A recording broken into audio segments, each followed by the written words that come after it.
بسم اللہ الرحمن الرحیم۔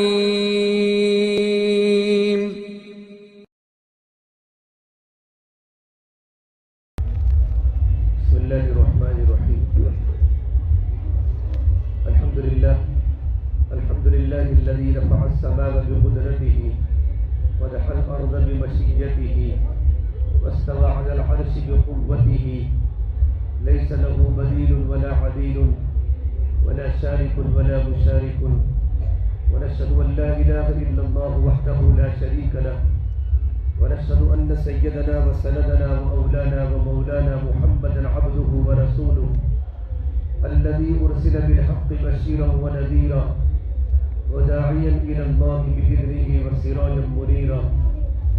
أما بعد فأعوذ بالله من الشيطان الرجيم. بسم الله الرحمن الرحيم. اقرأ باسم ربك الذي خلق الإنسان من علق. اقرأ وربك الأكرم الذي علم بالقلم علم الإنسان ما لم يعلم. وقال سبحانه تبارك وتعالى ولقد يسرنا القرآن للذكر فهل من مدكر. وقال النبي صلى الله تبارك وتعالى عليه وسلم خيركم من تعلم القرآن وعلمه. رواه البخاري. وقال النبي صلى الله تبارك وتعالى عليه وسلم إن الله سبحانه تبارك وتعالى يرفع بهذا الكتاب أقواما ويدع به آخرين. رواه الطبراني أو كما قال النبي صلى الله تبارك وتعالى عليه وسلم. میرے محترم پیارے بھائیوں، اللہ تبارک و تعالیٰ کی بہت بڑی نعمتیں ہمارے پاس ہیں. اللہ تبارک و تعالیٰ کی نعمتوں میں سب سے بڑی نعمت جو ہمارے پاس ہے وہ ایمان ہے. اللہ تبارک و تعالیٰ نے دنیا میں ایمان کی بقا کے بہت سارے راستے دیے ہیں جس سے ایمان کا بقا رہتا ہے. امام غزالی فرماتے رحمۃ اللہ علیہ احیاء العلوم میں لکھتے ہیں کہ ایمان اور علم یہ اللہ تبارک و تعالیٰ کی دو بڑی بڑی نعمتیں ہیں. ساری دنیا کا جو بقا ہے وہ نسبت ایمان پر موقوف ہے. جب تک ایمان والا باقی رہے گا اللہ سارے جہاں کو باقی رکھیں گے. اور ساری دنیا کی سلامتی جو ہے وہ علم کی بنیاد پر ہے. علم ایک نور ہے، العلم نور، علم روشنی ہے اور جہالت اندھیرا ہے. اللہ تبارک و تعالیٰ کی جو صفت ہے وہ علیم ہے. ان اللہ علیم بذات الصدور.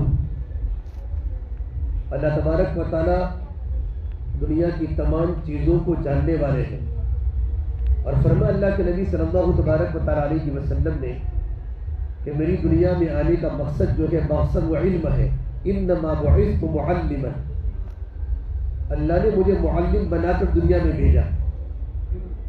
یعلمہ الکتاب والحکمہ کہ آپ صلی اللہ تبارک و تعالیٰ علیہ وسلم دنیا میں آ کر اپنے امتیوں کو کتاب اور حکمت کی تعلیم دیتے ہیں.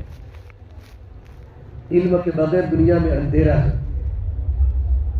دنیا میں اللہ اللہ کہنے والا بھی اس وقت باقی رہے گا جبکہ اس کے پاس لفظ اللہ کا بھی علم ہوگا. جب تک علم ہے تب تک ساری دنیا کا بقا ہے اور ساری دنیا کی سلامتی ہے. تو ایمان کی حفاظت کا سب سے بڑا سبب آج کے زمانے میں نہیں، پہلے سے بھی یہ مکاتب قرآنیہ ہے. جو علماء نے لکھا ہے اپنی کتابوں میں کہ مکاتب قرآنیہ یہ فرض عین کے درجے میں ہے. جس طریقے پر نماز کا پڑھنا فرض عین ہے، رمضان کے روزے فرض عین ہے، اس طریقے پر مکاتب کی تعلیم بھی فرض عین ہے. اپنے بچوں کو بنیادی عقائد سکھانا اور اپنے بچوں کو دینی تعلیم دلانا یہ ہماری ذمہ داری ہے. ورنہ اللہ تبارک و تعالیٰ اس کے بارے میں ہمیں پوچھے گا. یہ چھوٹے چھوٹے پھول جو ہمارے بچے ہیں جن کے والد سامنے بیٹھے ہیں، بچوں نے ہمارے سامنے ماشاءاللہ مختصر کوئی جلسہ کرنا مقصد نہیں تھا، یہ تو کچھ پروگرام کر کے والیوں کو جمع کرنا مقصود ہے کہ تاکہ والیوں کے سامنے اپنے بچوں کی تعلیم آئے. کہ 2 گھنٹے 3 گھنٹے جو ہمارے بچے مدرسے میں پڑھتے ہیں تو مدرسے میں بچوں کو کیا سکھایا جاتا ہے اور مدرسے میں ان کو کیا تعلیم دی جاتی ہے، اور یہ تعلیم دینا کتنی ضروری چیز ہے کہ اگر زندگی میں اگر دینی تعلیم نہ دی تو تعلیم نہ دینے کے کیا کیا نقصانات ہیں۔ اس لیے فرمایا اللہ کے نبی صلی اللہ تبارک و تعالیٰ علیہ وسلم نے کہ ماں باپ کی ذمہ داری اپنے اولاد کے حق میں 3 ہے۔ ماں باپ اور اولاد کے بارے میں 3 ذمہ داریاں ہیں۔ سب سے پہلے ماں باپ کی ذمہ داری ہے کہ جب بچہ گھر میں پیدا ہو تو بچے کا اچھا نام رکھے، ایحسن اسمہ۔ یہ ماں باپ کی ذمہ داری بچے کا نام اچھا رکھنا۔ اچھا رکھنے کا مطلب یہ ہوتا ہے کہ اللہ تبارک و تعالیٰ کو 2 نام بہت پسند ہے۔ بخاری شریف کی روایت ہے، عبداللہ اور عبد الرحمن، یہ اللہ تبارک و تعالیٰ کو 2 نام بہت پسند ہے۔ ایسے ناموں کو رکھنا جن ناموں کے ترجمے اچھے ہوں۔ صحابہ کے نام رکھیں، اللہ والوں کے نام رکھیں، انبیاء کرام کے نام رکھیں، کہ شخصیت کو دے کر اگر نام رکھیں گے تو ان بڑی بڑی شخصیتوں کی زندگی کا اثر ہماری اولاد پر پڑے گا، کیونکہ نام کا اثر ہوتا ہے۔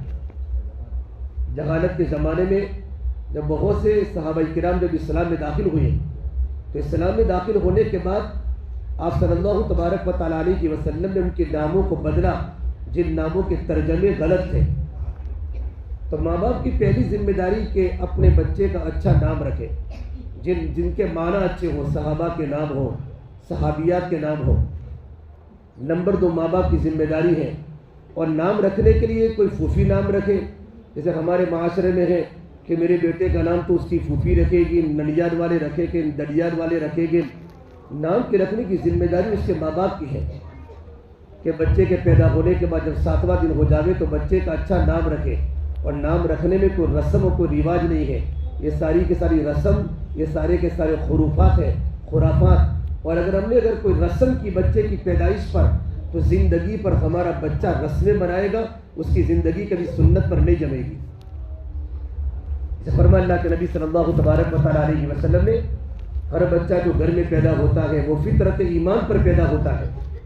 کل مولود یولد علی الفطرہ، جو بھی بچہ گھر میں پیدا ہوتا ہے فطرت ایمان پر پیدا ہوتا ہے، فطرت اسلام پر پیدا ہوتا ہے، کہ بچے کو بناتے ہیں بچے کے گھر والے اور بچے کو بگاڑتے ہیں بچے کے گھر والے۔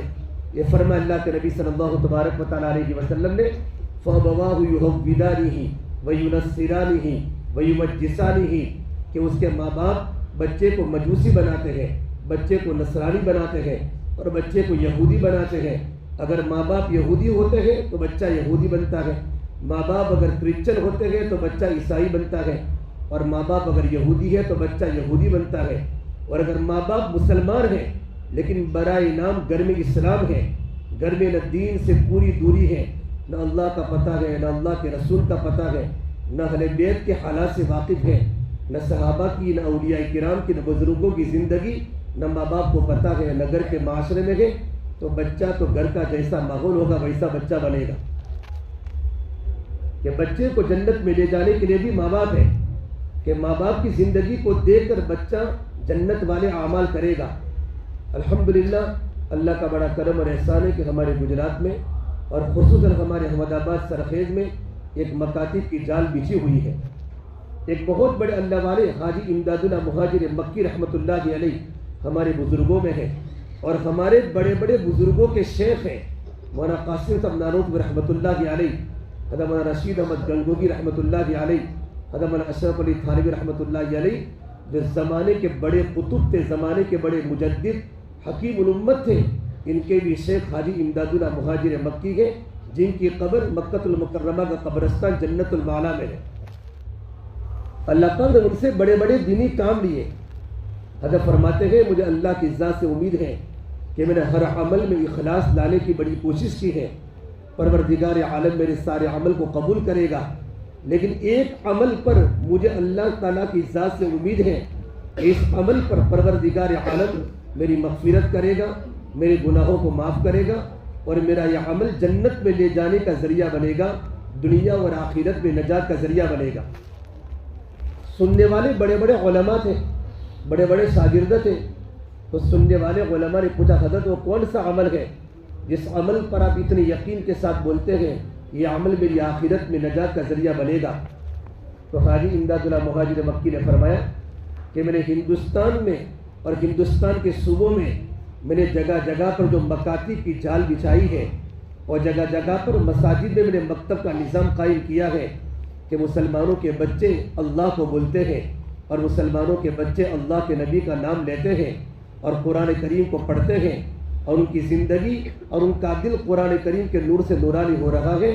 اس عمل پر مجھے امید ہے پروردگار عالم میری مغفرت کر دے گا.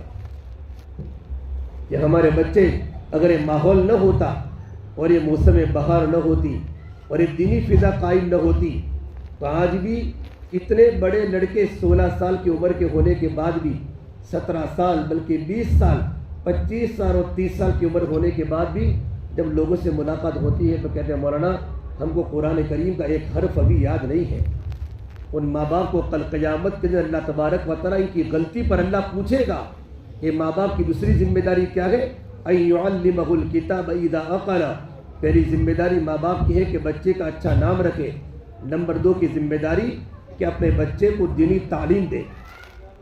جب بچہ عقل مند ہو جائے تو بچے کو دینی تعلیم سے آراستہ کرنا، بچے کو اخلاق کے زیور سے آراستہ کرنا اور بچے کو قرآن کریم کی تعلیم دینا، یہ ماں باپ کی ذمہ داری ہے کہ اپنے بچے کو اچھے مکتب میں بھیجیں جن مکاتب میں قرآن کریم کو تجوید کے ساتھ پڑھایا جاتا ہے.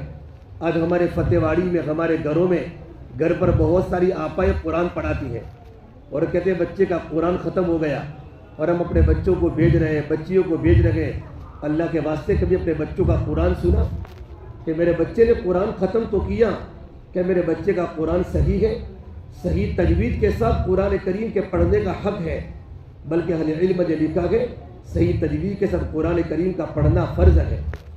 اور قرآن کریم کے پڑھنے کے کیا فضائل؟ جمع الفوائد میں طبرانی کی روایت سے ایک روایت لکھی ہے. فرمایا اللہ کے نبی صلی اللہ تبارک و تعالیٰ علیہ وسلم نے کہ جو ماں باپ اپنے بچے کو نادرا قرآن کریم پڑھاتے ہیں، اپنے بچے کو مکتب میں بھیج کر قرآن کریم اندر دیکھ کر پڑھاتے ہیں، پروردگار عالم صرف ماں باپ نے اپنے بیٹے کو مدرسے میں پڑھنے کے لیے بھیجا اور استاد نے آنے والے طالب علم کو قرآن کریم پڑھایا، پروردگار عالم ماں باپ کے سارے گناہوں کو معاف کر لیتے ہیں. جب بچے کے قرآن کریم کے پڑھنے پر ماں باپ کے گناہ معاف ہوتے ہیں تو ماں باپ کے قرآن کریم کے پڑھنے پر ماں باپ کے درجات کتنے بلند ہوں گے. اور آگے روایت لکھی ہے اگر وہی ماں باپ اپنے بچے کا قرآن کریم کے ناظرہ کی مکمل ہونے کے بعد اپنے لڑکے کو حافظ قرآن بنایا یا اپنی لڑکی کو حافظ قرآن بنایا تو کل قیامت کے دن 14ویں کے چاند کے مشابہ اٹھایا جائے گا اور اللہ تبارک و تعالیٰ کی طرف سے آواز آئے گی یہ حافظ قرآن تو قرآن کریم کو پڑھتا جا اور جنت کے درجات میں چڑھتا جا. ایک ایک آیت پر اس کے جنت کے درجات بڑھتے رہیں گے یہاں تک کہ قرآن کریم کا ختم ہو جائے. آج میرے بھائیو یہ دنیا کے ماحول نے ہمیں علم سے محروم کیا ہے. مدرسے میں غیر حاضریہ اور بچوں کی ناپابندی. ہمارے مدرسے میں بچے آنے والے، صبح میں بچہ اٹھا پیشاب کیا ہوا ہے بستر میں، ماں باپ نے بچے کو مدرسے میں بھیج دیا. جب اسکول بچہ گھر سے نکلتا ہے تو کتنے ماں باپ ظالم ہیں، اپنے بچوں کو ٹائی پہناتے ہیں جو یہودیوں کا سب سے بڑی علامت ہے. کبھی اللہ کے نبی صلی اللہ تبارک و تعالیٰ علیہ وسلم نے یہودیوں کی مخالفت کرنے کا حکم دیا ہے. خالف الیہود والنصارى، یہودی کی مخالفت کرو، نصارہ کی مخالفت کرو، مشرکین کی مخالفت کرو.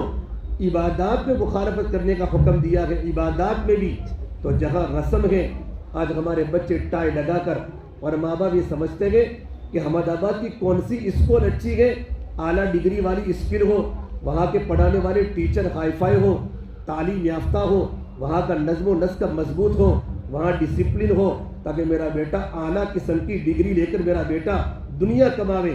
دنیا کمانے کے چکر میں ماں باپ نے اپنے بچوں کو علم دین سے محروم کر دیا. مکتب میں آوے تو بھی کیا، نہ آوے تو بھی کیا. آج اسے ایک مشہور حدیث ہے، مسلم شریف کی روایت ہے. فرمایا اللہ کے نبی صلی اللہ تبارک و تعالیٰ علیہ وسلم نے کہ جو انسان مخلوق کو راضی کرنے کے لیے اللہ کو ناراض کرتا ہے وہی مخلوق اللہ تعالیٰ اس پر مسلط کرتے ہیں. اپنے اولاد کو راضی کرنے کے لیے کہ میرا بیٹا دنیا دار بنے، میرا بیٹا کا دنیا میں اسٹیٹس ہو، میرا بیٹا کا دنیا میں مقام ہو، یوں کر کے اچھی اچھی ڈگریوں والی کالجز میں بچے کو تعلیم دی جاتی ہے اور مدرسے کی تعلیم کو نمبر 2 پر رکھ کر پڑھا تو بھی کیا، نہ پڑھا تو بھی کیا. وہی بچہ بعد میں جا کر کیا بنتا ہے؟ یہ ماں باپ پر مسلط ہو جاتا ہے۔ کتنے پڑھے لکھے اعلیٰ طبقے کے لوگوں کو جا کر پوچھو، ان کا بیٹا امریکہ میں ہوگا، ماں باپ گھر پر اکیلے ہوں گے، ان کو پانی پلانے والا نہ بیٹا ملے گا نہ بیٹی ملے گی، بیٹی سسرال میں جا چکی ہے، اور بیٹا اعلیٰ قسم کا آفیسر ہے، تربیت نہیں کی ہے، اس کو دین نہیں پڑھایا، اس کو مدرسے میں پڑھنے نہیں بھیجایا، استاد کے سامنے اس کو زانے تلمذ یعنی استاد کے سامنے اس کو پڑھنے کے لیے نہیں بٹھایا، بڑی ڈگری حاصل کرنے کے بعد اپنی منمانی عورت سے نکاح کر کے پہلے دن عورت یوں کہتی ہے میں آپ کے ساتھ تو رہ سکتی ہوں لیکن تمہارے ماں باپ کو میں نہیں پال سکتی۔ پھر ماں باپ پر وہی بیٹا مسلط ہوتا ہے۔ ہم نے اپنے بیٹے کو حدیث نہیں پڑھائی کہ جب انسان کا انتقال ہوتا ہے تو 3 چیزیں انسان پیچھے چھوڑ کر جاتا ہے۔ نمبر 1 انسان کا علم، اگر اس نے علم پڑھا ہے اور علم پڑھائے گا، جتنے بچوں کو پڑھاتا رہے گا قبر میں اس کو اجر ملتا رہے گا۔ نمبر 2 صدقہ جاریہ، کئی مسجد بنوا لی، کئی کنواں بنوا لیا، یا کسی علماء کی خدمت کر لی، ہسپتالوں میں جا کر کسی پیشنٹ کی خدمت کر لی، ایسا کوئی کام کر لیا جس سے لوگوں کو نفع پہنچتا رہتا ہے تو اس کو قبر میں اجر ملتا رہے گا۔ اور پھر آخری بات فرمائی میرے آقا صلی اللہ علیہ وسلم نے، نیک اولاد، اگر نیک اولاد چھوڑی ہے تو نیک اولاد اگر اپنے ابا کو ایصال ثواب نہیں بھی کرے گی۔ شیخ الحدیث مولانا یونس صاحب جونپوری رحمۃ اللہ علیہ وقت کے بہت بڑے علامہ گزرے ہیں، انہوں نے فرمایا تھا، ایک جلسے میں فرمایا تھا بخاری کے درس میں کہ دیکھو اگر ان کی نیک اولاد چھوڑی ہے، بیٹے کو عالم بنایا، حافظ قرآن بنایا، دیندار ڈاکٹر بنایا، دیندار لوئر بنایا، دیندار انجینئر بنایا، جو 5 وقت کی نماز کی پابندی کے ساتھ قرآن کریم کو پڑھتا بھی ہے، قرآن کی تلاوت کرتا ہے، اپنے بچوں کو قرآن سکھاتا ہے اور اپنے بچوں کی تربیت کرتا ہے، اگر دیندار اولاد اپنے ماں باپ کو ایصال ثواب پڑھ کر نہ بھی دے، جتنا لڑکا دیندار جتنا عمل کرتا رہے گا سارے عمل کا ثواب ان کے باپ کو قبر میں ملتا رہے گا، ان کے ماں باپ کو ملتا رہے گا۔ ہماری ذمہ داری اپنی اولادوں کو دینی تعلیم دینا، اپنی اولادوں کو پابندی کے ساتھ مدرسے میں پڑھنے بھیجنا۔ کتنی دور کی شادی ہوتی ہے، استاد سے رابطہ بھی نہیں ہوتا، ٹیلی فون سے بات بھی نہیں ہوتی۔ ہمارا حق تھا ایک تو ہم بچے کی چھٹی نہ کرتے۔ آپ گجرات میں کسی علاقے میں چلے جاؤ، آپ کو 7 سال بچہ پڑھا ہے۔ یہ رادھمپور میں 2-3 سال گزشتہ امتحان لینے کے لیے گیا تھا، تو رادھمپور کی میمن برادری میں جب بچوں کا جلسہ تھا 61 بچے ایسے تھے، تختی سے لے کر قرآن کریم مکمل کیا، 8 سال میں ایک غیر حاضر ماں باپ نے بچے کی نہیں کروائی۔ حالانکہ کتنی شادیاں ماں باپ نے اپنے بچوں کو نہیں لے گئے اور خود شرکت نہیں کی کہ ہر جگہ پر جانا ضروری نہیں ہے، لیکن میری بیٹی کی تعلیم نہ بگڑے۔ آج ان کے لڑکے حافظ قرآن بن رہے ہیں، دیندار ڈاکٹر بن رہے ہیں، دیندار لوئر بن رہے ہیں۔ ہماری ذمہ داری مدرسے کی تعلیم کو اہمیت دینا۔ ہمیں سمجھتے ہیں کہ بچے ٹیوشن کر لیں گے اور بچے ادھر ادھر پڑھ لیں گے، یہ بالکل غلط بات ہے۔ الحمدللہ رب العالمین کیا معنی ہوتا ہے؟ تمام تعریف اللہ تبارک و تعالیٰ کے لیے۔ اگر کسی نے نماز میں یوں پڑھا الحمدللہ تو نماز ٹوٹ گئی۔ الحمد کا معنی ہوتا ہے تمام تعریف اللہ کے لیے، اور الحمد کا معنی ہوتا ہے تمام پھٹے پرانے کپڑے اللہ کے لیے۔ دونوں کا انگلش میں ایچ آئے گا، لیکن عربی زبان فصیح زبان ہے، اور ہاں نکلتا کہ یہاں سے کہ مدرسے کے اساتذہ بچوں کو بلیک بورڈ میں بٹھا کر سامنے بچوں کو پڑھاتے ہیں، بیٹا ہاں کا مخرج بیچ کا ہے، ہاں کا مخرج اس سے نیچے ہے، گلے سے 6 مخرج نکلتے ہیں، مخارج کی جگہ ہیں، ایک مخرج کے بدلنے کی بنیاد پر پورا معنی بدل جاتا ہے۔ قلبن کے معنی ہوتا ہے ڈاگ کتا، اور قلبن کے معنی ہوتا ہے دل۔ قرآن کریم کی آیت ہے ما کان لرجل من قلبین فی جوفی، اللہ نے کسی انسان کی باڈی میں 2 دل نہیں بنائے۔ اگر کوئی بچہ یوں پڑھے ما کان لرجل من قلبین فی جوفی، تو اس کا معنی یہ ہوگا اللہ نے کسی انسان کی باڈی میں 2 کتے نہیں بنائے۔ قلبن کی جگہ قلبن ہو گیا تو معنی بدل گیا، دل کی جگہ پر کتا ہو گیا۔ میں اور آپ نماز میں پڑھتے ہیں درود شریف اللہم صلی علی محمد، سوچ کے ساتھ معنی ہوتا ہے یہ اللہ تو اپنے نبی پر رحمت بھیج۔ اگر کوئی سوچ کی جگہ پر سین پڑھے اللہم صلی علی محمد، اتنا خطرناک ترجمہ ہوتا ہے کہ بندہ نماز میں اللہ سے یوں کہتا ہے یہ اللہ تو میرے نبی پر تلوار کھینچ۔ یہ عربی زبان ہے۔ یہ تو مدرسے میں ہمارے علماء، ہمارے مدرسین اپنے ماں باپ کو چھوڑ کر بچپن کے اندر گھروں سے دور دراز جا کر 12-13 سال مدرسے کی 4 دیواری میں رہ کر علم کو حاصل کر کے اپنے بچوں کو پلاتے ہیں. جس طرح ماں اپنے بیٹے کو دودھ پلاتی ہے اور ماں محبت کی بنیاد پر اور حقوق کو ادا کرنے کے درجے میں ماں اپنے بیٹے کو کھانا کھلاتی ہے، استاد اپنا علم اپنے بچوں کو پلاتے ہیں. اللہ کا علم، قرآن کریم کی تعلیم ان کو سکھاتے ہیں. بیٹا ہاں کیسے پڑھنا ہے، ہاں کیسے پڑھنا ہے. کبھی کبھی ایک بچے کو سین اور شین اور صاد تینوں کا مخرج الگ الگ ہے. ذال، غود، ذو، جیم، زا، یہ 5 ایک یہ جیڑ اور جے، لیکن 5 کے ترجمے الگ الگ ہے. استاد مستقل بلیک بورڈ پر بچوں کو محنت کراتے ہیں. یہ مدرسے کی تعلیم کو معمولی مت سمجھو. ہمارے بہت بڑے عالم مفتی محبوب صاحب دیوبندی رحمۃ اللہ علیہ، شیخ الہند رحمۃ اللہ علیہ، جب ان کو مالٹا کی جب جیل سے ان کو جب باہر نکالا گیا تو جب سمندر کے ساحل پر جہاں سے اترے ہیں، بہت بڑے بڑے علماء کا مجمع ان کے استقبال میں تھا. اس وقت حضرت کی آنکھوں میں آنسو تھے اور یہ فرمایا کالا پانی کی سزا کاٹ کر ہندوستان کی آزادی کی بنیاد پر جب ان کو کالا پانی کی سزا دی گئی مالٹا کی جیل میں، جب ان کی رہائی ہوئی ہے تو 2 باتیں فرمائی. میں جیل کی کوٹھڑی میں 2 سبق سیکھ کر آیا ہوں. اگر امت یہ چاہتی ہے کہ دنیا اور آخرت میں کامیاب ہوئے، ان کی دنیا میں ان کی سربلندی ہو اور پروردگار عالم آخرت میں ان کو کامیاب کرے، کہ میں 2 سبق سیکھ کر آیا ہوں. ایک تو جگہ جگہ پر مکاتب کے نظام کو قائم کیا جائے.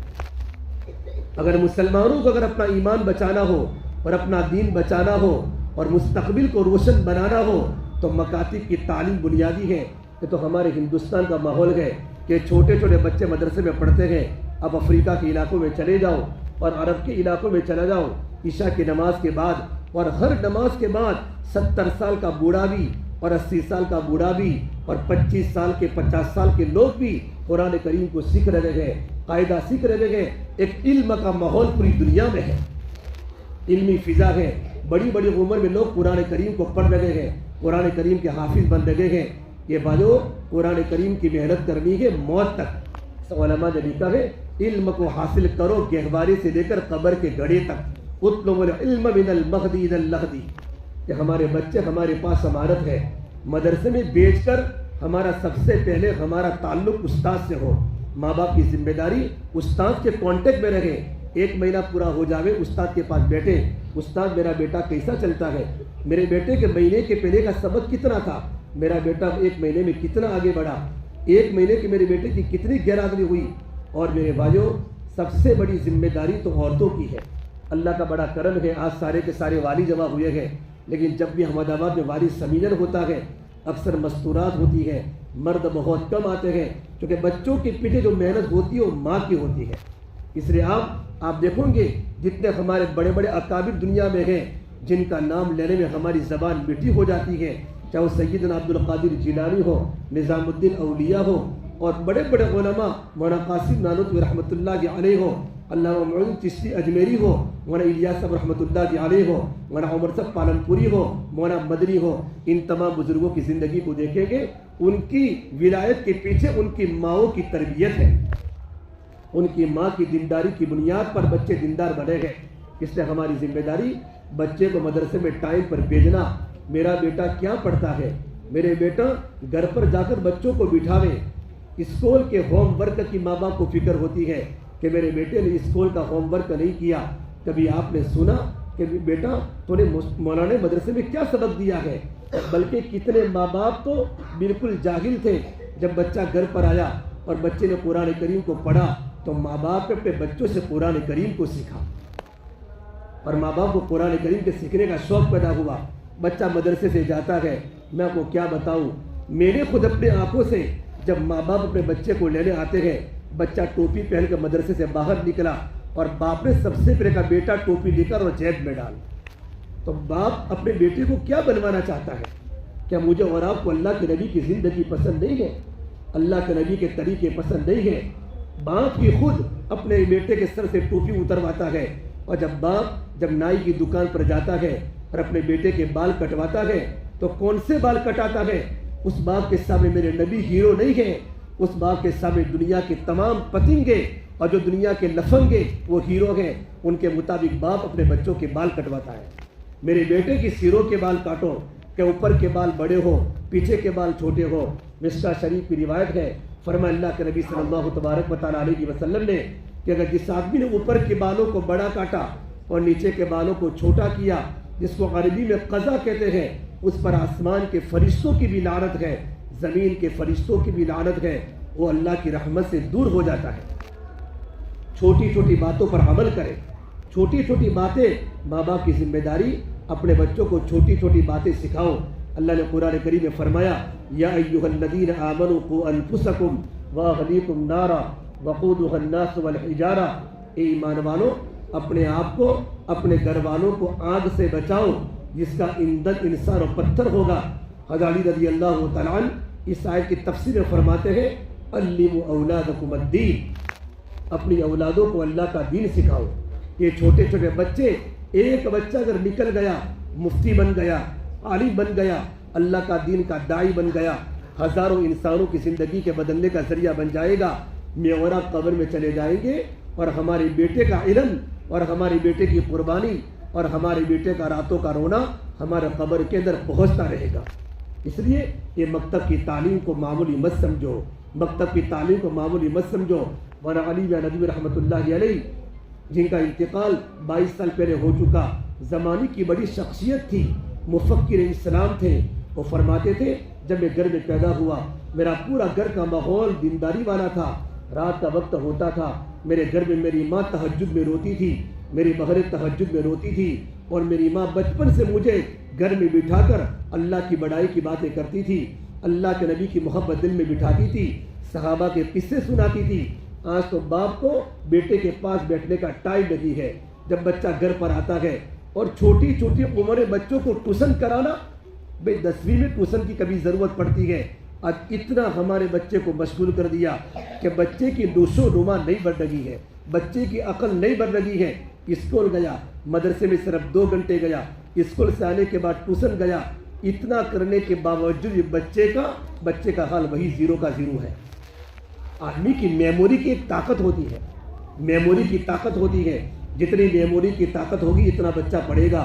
میرے بھائیو، مغرب کی نماز کے بعد، عشاء کی نماز کے بعد ماں باپ کی ذمہ داری، اپنے بچوں کو لے کر بیٹھیں اور اپنے بچوں کے احوال پوچھیں۔ بیٹا، استاد نے آج کیا سکھایا، ٹیچر نے آج کیا پڑھایا، آپ پورے دن کی مجھے کارگزاری سناؤ۔ جب ماں باپ اپنے بیٹے سے کارگزاری لیں گے محبت کے ساتھ، تو بیٹا کہے گا، ابا تو کلاس میں میرے دوست نے مجھے مارا تھا اور میں نے اس کو مارا تھا، اس نے مجھے گالی بولی تھی۔ بچہ جو بھی باتیں بتاوے، ماں باپ بچے کی باتیں پوری سن لے، غصے نہ ہوئے۔ کبھی بیٹا کہے گا، ارے میرے بھائیو، مدرسے کے چھوٹے چھوٹے بچے اسکول میں پڑھنے والے، یہ باہر ایکٹیوا پر بیٹھ کر نشے کی گولیاں کھاتے ہیں، ان کی عمر 8-9 سال کی ہے۔ کیا ماں باپ کو پتہ نہیں ہے ہماری راتیں ایکٹیواؤں پر گزرتی ہیں، ہماری راتیں بائکوں پر گزرتی ہیں، اور چائے کی دکانوں پر ہم 12 بجے تک بیٹھتے ہیں، جب گھر پر آتے ہمارا بیٹا سو جاتا ہے، جب بچے کے مدرسے کا وقت ہوتا ہے اس وقت بھی ہم بستر پر ہوتے ہیں۔ تو بچہ دینی تربیت بچے کو کیسے ہوگی؟ بچے کو محبت سے اس کی ساری باتوں کو سنے، اور جو بات غلط ہے اس کو محبت سے سمجھائے۔ بیٹا، اسموکنگ کرنا گناہ ہے، سگریٹ پینا گناہ ہے، گالی بولنا کتنا بڑا گناہ ہے۔ اللہ کے نبی نے فرمایا، جب گالی گلوچ میری امت میں عام ہو جائے گی، میری امت اللہ کی رحمت سے گر جائے گی۔ جو کر کے بچوں کو دینی تعلیم دینا، بچوں پر کبھی سختی کرنا، اور دیکھو بچوں سے ہمیشہ بدگمان رہے۔ آج بچہ بھی گھر پر موبائل دیکھ رہا ہے، ابا بھی دیکھ رہے ہیں، امی بھی دیکھ رہی ہے، بہن بھی موبائل دیکھ رہی ہے، ایک کامیڈی دیکھ رہا ہے، سیریلیں دیکھ رہے ہیں، اور بچوں کو پتہ ہوتا ہے میرا ابا کیا دیکھتا ہے، ان کو یہ پتہ ہوتا ہے میری امی کیا دیکھتی ہے، میری بہن کیا دیکھتی ہے، میرا بڑا بھائی کیا دیکھتا ہے۔ ارے میرے بھائیو، اگر اپنے گھر کے ماحول کو بنانا ہو نا تو اپنے آپ کو پابند بنانا پڑے گا، اپنے آپ کو پابند بنانا پڑے گا، اپنی زندگی کو پابند بناویں کہ میری طرف سے میرا بچہ مجھ کو دیکھ کر نہ بگڑے۔ بہت سے لوگ بیڑیاں پیتے، بیڑیاں، اور بیڑی پینے کے بعد بیڑی گھر میں ہی پھینک دی۔ بچہ کھڑا ہوا کہ بیڑی ابا نے پھینکی ہے، لاؤ تھوڑا میں بھی ٹیسٹ کروں، اب اس کو اچھی لگی۔ اب کیا ہوتا ہے، آہستہ آہستہ وہ انتظار کرتا ہے میرے ابا کب بیڑی پئیں گے، کب سگریٹ پئیں گے، اور جب بچے گی تو میں پی لوں گا، میں پی لوں گا۔ گھر کے ماں باپ کی عادتوں کی بنیاد پر ہی گھر کے بچے بگڑتے ہیں۔ اس لیے میرے بھائیوں، ہماری ذمہ داری، یہ ہمارا مکتب، ایک خضرہ مسجد کے اندر جو ہمارا مکتب چلتا ہے، الحمدللہ آج 4 بچیوں کا ختم قرآن ہوا، ان کا قرآن مکمل ہوا۔ کیا استاد نے بچوں کے پیچھے محنت کی ہوگی، اور بچوں نے تختی سے لے کر من الجنت والناس قرآن کریم کو پڑھا، 6 سال مدرسے کے پیچھے لگایا۔ اب ہماری ذمہ داری ہے کہ ہماری بچیاں قرآن کریم پر عمل کرنے والی بنے، گھروں پر قرآن کریم کو تلاوت کرنے والی بنے۔ میں ایک واقعہ سنا کر بات کو ختم کرتا ہوں کہ قرآن کریم کی تعلیم کتنی ضروری ہے۔ اس لیے جتنا ہو سکے سیٹرڈے سنڈے کے دن اپنے بچوں کو لے کر گھومنے مت جاؤ۔ یہ دن بدن ہمارا ماحول خراب ہو رہا ہے۔ یہ سیٹرڈے سنڈے کا دن تمہارا فارغ دن ہوتا ہے، بچوں کی تربیت کرو، بچوں کی چھٹی کا دن ہوتا ہے۔ ہمارے پڑوس کے ملک کے پیر ذوالفقار سے نقشبندی فرماتے ہیں ہمارے مدرسے میں درجہ حفظ چلتا ہے۔ ایک استاد میرے پاس آئے کہ بچہ چلتا ہی نہیں ہے، اس کے باپ بھی ڈاکٹر ہے، اس کی ماں بھی ڈیڈی ڈاکٹر ہے، بچہ بالکل چلتا نہیں ہے۔ ہم نے بیٹے کو بلا کر پوچھا، بیٹا تو یاد نہیں کرتا کہ اگر محنت کرتا ہوں لیکن میں بھول جاتا ہوں؟ تو پوچھا تو سیٹرڈے سنڈے کو کھانا کہاں کھاتا ہے؟ کہ ہوٹل میں کھاتا ہوں، میرے ابو بھی میری امی بھی ہوٹل میں کھاتے ہیں۔ تو پھر ذوالفقار صاحب نے ان کے ماں باپ کو بلایا اور ماں باپ کو بلا کر کہا، دیکھو تم ہوٹل میں کھانا چھوڑ دو، گھر کا کھانا دیندار عورت گھر میں کھانا پکاوے، کبھی کبھی تو ٹھیک ہے لیکن مستقل روزانہ عادت بنا لینا ہر سیٹرڈے سنڈے کو۔ فرمایا ہم کبھی ہوٹل میں کھانا نہیں جائیں گے۔ 1 سال میں بچے نے 2 پارے کیے، ہوٹل کا کھانا بند کرنے کے بعد دوسرے سال میں 1 سال میں بچہ پورا قرآن کریم کا حافظ بن گیا۔ یہ لقموں کی ظلمت ہوتی ہے۔ اس سے میرے بھائیوں اپنے بچوں کو دینی تعلیم دینا، اور دیکھو قرآن کریم کے ذریعے تمہارے بچے آگے بڑھیں گے۔ حضرت عمر فاروق اللہ کے نبی کی حدیث نقل کرتے ہیں، ان اللہ سبحانہ تبارک و تعالی یرفع بهذا الکتاب اقواما، اللہ تبارک و تعالی یہ قرآن کریم کے ذریعے بہت سے کے درجات کو بلند کرتے ہیں، اور قرآن کریم کے ذریعے بہت سے لوگوں کے درجات کو گراتے ہیں۔ جن کی زندگی قرآن کے مطابق ہے، قرآن کریم کی تلاوت کرتے ہیں، صحیح تلفظ سے مخارج سے قرآن کریم پڑھتے ہیں، تو قرآن پڑھتے پڑھتے ان کے درجات بلند ہوتے ہیں۔ جو قرآن کریم کو غلط پڑھتے ہیں یا قرآن کریم کو پڑھتے نہیں گے، اللہ پاک ان کو نیچے گراتا ہے۔ مدینہ منورہ میں ایک تھا یہودی تھا سلام بن جبیر، بس ایک چھوٹا سا واقعہ ہے۔ یہ سلام بن جبیر مدینہ کا یہودی تھا، یہ ملک شام تجارت کرنے گیا۔ اس نے بہت ساری چیزیں لی۔ اس نے دیکھا کہ باغ میں قریب کے اندر ایک غلام بھی بک رہا۔ پہلے زمانے میں غلام بکتے تھے، جیسے بازار میں چیزیں بکتے اس طرح غلام بکتے تھے، بالکل کالا غلام، دبلا پتلا، نہ شکل کا اچھا نہ صورت کا اچھا۔ اس نے سوچا کہ اس کی پرائز بہت زیادہ ہے، لاؤ میں خرید لوں، میں مدینے میں اس کو بکوا دوں گا۔ اس نے سارا سامان لے لیا، غلام کو بھی لے لیا۔ اب غلام کو لے کر مدینہ کی مارکیٹ میں آیا سلام بن جبیر۔ اس کی ساری کی ساری چیزیں مدینہ میں بک گئی، لیکن غلام بکتا نہیں تھا۔ دھوپ میں کھڑا ہے، مدینے کی چلچلاتی دھوپ میں، کوئی لینے والا نہیں، کوئی خریدنے والا نہیں، نہ شکل اچھی ہے، نہ صورت اچھی ہے، نہ عقل اچھی ہے، دبلا پتلا کالا غلام ہے۔ تو سلام بن جبیر نے اس غلام کو یوں کہا، دیکھو میرا سارا کا سارا مال میرا بک گیا ہے، تم بازار میں کھڑے رہو، تم کو کوئی خریدنے والا نہیں ہے، جب تک تم کو کوئی نہ خریدے تم کو بازار میں دھوپ میں ہی کھڑا رہنا ہے۔ اس زمانے میں غلاموں کی یہ حالت ہوتی تھی۔ وہ غلام بیچارہ دھوپ میں کھڑا تھا، اس کو سائے میں آنے کی بھی اجازت نہیں تھی۔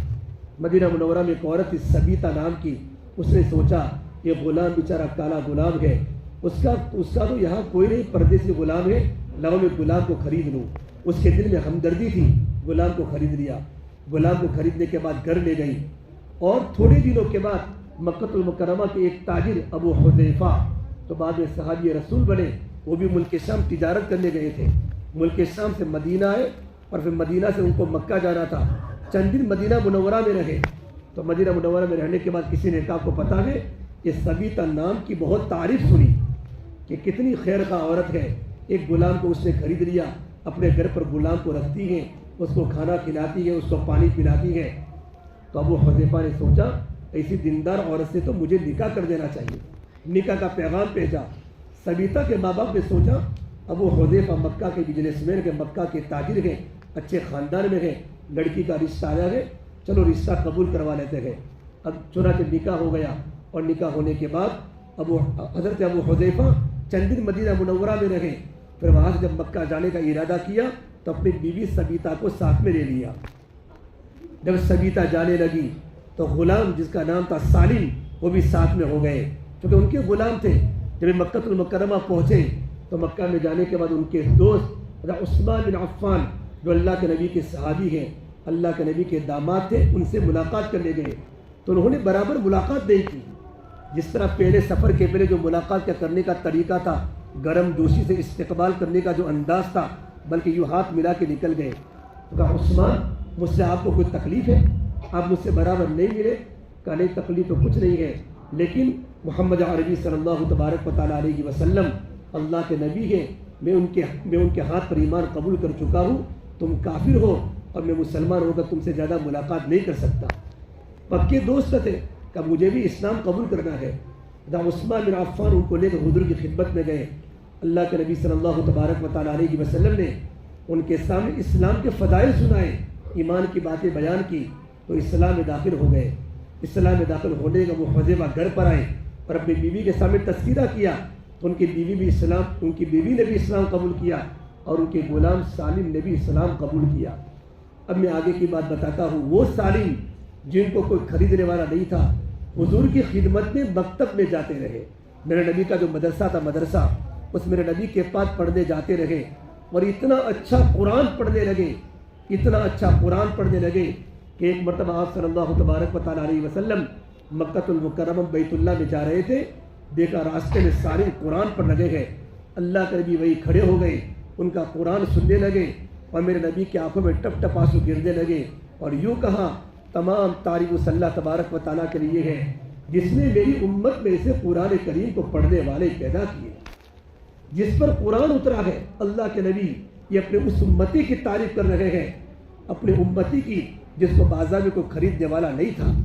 جب صحابہ کرام مکہ المکرمہ سے ہجرت کر کے مدینہ منورہ پہنچے، میرے کچھ صحابہ کرام گئے، اس میں سالم بھی تھے، حضرت عمر فاروق بھی تھے۔ جب پہنچے مدینہ منورہ میں اور مسجد قباء میں جب نماز پڑھانے کی باری آئی کہ کس کو آگے کرے، تو تمام کی رائے آئی کہ سالم کو نماز پڑھانے کے لیے امام بنایا جاوے۔ سالم نماز پڑھاتے تھے اور ان کے پیچھے حضرت عمر بن خطاب ان کے پیچھے نماز پڑھتے تھے۔ یہ مقام قرآن کریم کی برکت سے ملا ہے۔ آگے کی بات سنو میرے بھائیوں، حضرت عمر فاروق کے زمانے میں سالم کا اتنا بڑا مقام ملا ہے، حضور فرمایا کرتے تھے سالم بڑی محبت سے قرآن پڑھتا ہے۔ حضرت عمر فاروق جب شہید ہوئے ہیں، جب ان کو تیر لگا، اس وقت یوں فرمایا اس سالم دنیا سے چلا گیا میرے جانے کے پہلے کاش اگر سالم زندہ ہوتے تو میں کسی کو خلیفہ نہ بناتا، اپنی جگہ پر میں سالم کو خلیفہ بناتا۔ اللہ مجھے پوچھتا کہ تم نے سالم کو خلیفہ کیوں بنایا، تو میں اللہ کو یوں کہتا باری تعالیٰ سالم بڑی قرآن محبت سے پڑھتا تھا اور میں نے تیرے نبی کے زبان پر سنا ہے کہ تمام تعریف اللہ تبارک و تعالیٰ کے لیے ہے جس نے میری امت میں سے قرآن کریم کو پڑھنے والے بنائے، اور نام ہوگا سالم مولا ابی حذیفہ۔ حضرت حذیفہ نے کہا سالم میں تم کو آزاد کرتا ہوں، تم کو غلامی سے نکالتا ہوں۔ فرمایا نہیں میں تو آپ کا بیٹا بن گیا ہوں، اس سے ان کا نام ہوگا سالم مولا ابو حذیفہ۔ میرے بھائیوں، یہ چھوٹے چھوٹے بچے ہیں، آج ان کو کوئی پانی نہیں پلاتا، ان کے سر پر کوئی ہاتھ نہیں پھرتا۔ اگر بچے کی صحیح تربیت ماں باپ نے کی، مدرسے کی چار دیواری میں تم نے بچے کو ڈالا اور علماء کی نگرانی میں رکھا، یہ بچہ پورے شہر کو ہلا دے گا، پورے احمد آباد کو ہلائے گا اور اس کی آواز دنیا کے کونے کونے میں گونجے گی۔ باجد بستانی، سیدنا عبدالقادر جیلانی، وہی تو ماں باپ کی اولاد تھے، پوری دنیا میں دین کو چمکا دیا۔ حضرت الیاس نے پوری دنیا میں دین کو چمکا دیا۔ یہ ہمارا بیٹا مستقبل کا ہیرا بنے گا۔ یہ ہماری چاروں بچیاں آج قرآن کریم کو ختم کیا ہے۔ استاد کو کتنی خوشی ہوگی، بچوں کو کتنی خوشی ہوگی، ان کے ماں باپ کو کتنی خوشی ہوگی۔ اب گھر جانے کے بعد سر سے دوپٹہ اتار دیا، بچے کو اسکول کے حوالے کر ڈالی، کالج کے حوالے کر ڈالی۔ یہ 7 سال کی تعلیم جب استاد اسی بچی کو جب یہاں کے روڈ پر دیکھتا ہے کہ میرے پاس پڑھنے والی بچی سر پر دوپٹہ نہیں ہے اور بغیر سر کے دوپٹے سے اسکول جا رہی ہے، استاد کی آنکھیں مارے غم کے ٹپک جاتی ہے۔ میرے بھائیوں، دنیا کے حالات اچھے نہیں ہیں، اپنے بیٹوں کی تربیت کرو، اپنی اولادوں کو دیندار بناؤ، اس مدرسے کو مضبوطی کے ساتھ پکڑے رکھو، ٹھیک ہے انشاءاللہ۔ اور ہمارے بیٹے ہیں نا، ان کو حافظ قرآن بناؤ۔ اللہ کے نبی کی حدیث ہے، جو بیٹا حافظ قرآن بنے گا نا، وہ کل قیامت کے دن ایسے 10 انسانوں کو جنت میں لے جائے گا جن پر جہنم کی ٹکٹ لگ چکی ہے. یہ بات آگے کی سنو. کس کو 10 لے؟ خاندان تو بہت بڑا ہے. 10 کو لے جائے تو کس کو لے جائے گا؟ خاندان تو بہت بڑا ہے. اللہ مولانا قاسم کا نانوتوی نے لکھا ہے حدیث کی روشنی میں، ان لوگوں کو لے کر جائے گا جب بچہ قرآن کریم ہاتھ میں لے کر مدرسے میں جاتا تھا تو اس کے چچا بولا دے بیٹا ادھر آ، اس کو بوسا دے بیٹا تو حافظ بن رہا ہے. ماشاءاللہ، اللہ تجھے ترقی دے، تیرے استاد کو ترقی دے. لیکن بہت سے رشتہ دار جب بچہ حافظ بنتا ہے تو خوشی نہیں ہوتی. ارے تو کہاں بیٹھ گیا، تو کالج میں پڑھتا، اسکول میں پڑھتا. اگر وہ سگا باپ ہوگا تو بھی بیٹے کی سفارش باپ کے حق میں قبول نہیں ہوگی. سگا چچا ہوگا، سگا بھائی ہوگا کہ جب بھائی پڑھتا تھا کبھی اس نے خوشی کا اظہار نہیں کیا تو بھائی بھی جہنم سے بچ نہیں سکے گا. وہ رشتہ دار جو بچہ پڑھتا تھا اس کی پڑھائی میں سپورٹ کرتے تھے اور خوشی کا اظہار کرتے تھے، کبھی کپڑا ہدیے میں دے دیا، کبھی بچے کو عطر دے دیا، بیٹا تجھے کوئی بھی ضرورت ہو میں تیار ہوں، تو حافظ قرآن بن. اتنا کہنے والے لوگ کل قیامت کے لیے اس کی سفارش کے حقدار بنیں گے. اللہ تبارک و تعالی ہم تمام کو ان باتوں پر عمل کرنے کی توفیق عطا فرماوے. اس سے میرے بھائیو آج سے ارادہ کر کے جاؤں انشاءاللہ کہ ہم اپنے بچوں کو حافظ اور عالم بنائیں گے، اور بچوں کو ایجوکیشن کرانا ضرور کراویں، لیکن حافظ قرآن کے بننے کے بعد آج تو بڑے بڑے مدارس ایسے ہیں اسکول کی تعلیم بھی حاصل کر سکتے ہو اور مدرسے کی تعلیم بھی حاصل کر سکتے ہو. اللہ تعالی ہم تمام ان باتوں پر عمل کرنے کی توفیق دے. اللهم لك الحمد كله ولك الشكر كله ولك الخير كله. اللهم صل على سيدنا محمد وعلى آل سيدنا محمد وبارك وسلم. ربنا ظلمنا أنفسنا وإن لم تغفر لنا وترحمنا لنكونن من الخاسرين. لا إله إلا أنت سبحانك إني كنت من الظالمين. کہ اللہ ہمارے گناہوں کو معاف فرما، خطایا سے درگزر فرما، سیئات کو حسنات سے مبدل فرما. کہ اللہ تیرا تعلق ہم سب کو نصیب فرما، تیری ذات عالی سے ہونے کا یقین زندگی میں پیدا فرما. کہ اللہ تو ہم سے راضی ہو جا، ہمیں اپنے آپ سے راضی فرما لے. کہ اللہ تو ہمارا بن جا، تو ہمیں اپنا بنا لے. اللہ پوری امت کی پوری مغفرت فرما، امت کی جان کی مال کی عزت کی حفاظت فرما. یہ اللہ امت کی پریشانیوں کو دور فرما، امت کے حالات کو درست فرما. یا اللہ ہمارے اس مدرسے کو ترقی عطا فرما. اللہ جتنے بھی مدارس دنیا میں ہیں تمام مدارس دینیہ مکاتب قرآنیہ کی حفاظت فرما. مدرسے کو خوب ترقی عطا فرما، پڑھنے والوں کو پڑھانے والوں کو قبول فرما، نگرانی کرنے والوں کو قبول فرما، اس کے لیے جان مال خرچ کرنے والوں کو قبول فرما. ان کا ایک بنا جتنے بچے پڑھ رہے ہیں تمام بچوں کو اللہ کو قبول فرما، ان کو دینی ترقی عطا فرما، قرآن میں ترقی عطا فرما. ہم تمام کو علم نافع عطا فرما، نفع دینے والے علم ہم تمام کو عطا فرما. کہ اللہ بچوں کے والدین کو قبول فرما، جتنا مجمع بیٹھا ہم تمام کی جائز مقاصد حسنہ میں کامیابی عطا فرما. دین کی محنت کے لیے قبول فرما، علم میں اضافہ فرما، نفع دینے والا علم عطا فرما، علم پر عمل عطا فرما، اخلاص کی دولت سے مالا مال فرما. اے میرے مولا یہ مدارس مکاتب کی چاروں طرف سے حفاظت فرما، مراکز کی حفاظت فرما، مساجد کی حفاظت فرما، حرمین شریفین کی بیت المقدس کی حفاظت فرما. اللہ مسلمانوں کی جان کی مال کی عزت کی حفاظت فرما، مسلمانوں کو ہر جگہ پر کامیاب فرما. تیری مدد ہمارا قریب ہمیں نصیب فرما. ہم تیری مدد کے منتظر ہیں مولا، ہم کمزور ہیں میرے مولا، کسی کو تکلیف پہنچانے سے مولا ہماری حفاظت فرما. ہماری بہترین تربیت فرما، ہمارا تزکیہ فرما، ہماری دلوں کی گندگی کو دور فرما، ہمارے بدن کو پاک فرما، ہمارے جسم کو پاک فرما، ہمارے دل کو پاک فرما، آنکھوں کو پاک فرما. اے اللہ ہمارے پورے بدن کی حفاظت فرما. یا اللہ جسمانی روحانی اے مولا کریم ہماری شفا عطا فرما. اے مولا تیری نعمت سے ہمیں محروم نہ فرما. یہ بہت بڑی نعمت تو نے مدرسے کی شکل دی ہے، مکتب کی شکل دی ہے، امت اس کے پیچھے پیسہ لگا رہی ہے، جان لگا رہی ہے. تیرے بندے تجھے پہچاننے والے بنے، علم کے بغیر تیری معرفت حاصل نہیں ہو سکتی. اے اللہ معرفت کا نور ہم سب کو عطا فرما. ہماری دعا کو اپنے فضل و کرم سے پیارے حبیب محمد مصطفیٰ سرور کونین سرکار دو عالم صلی اللہ تبارک و تعالی علیہ وسلم کے صدقہ توفے ہم سب گنہگاروں کی دعاؤں کو رب العالمین اپنی بارگاہ میں قبول فرما. ربنا تقبل منا انک انت السمیع العلیم وصلی اللہ تعالی علی خیر خلقہ محمد وعلی آلہ وصحبہ اجمعین برحمتک یا ارحم الراحمین.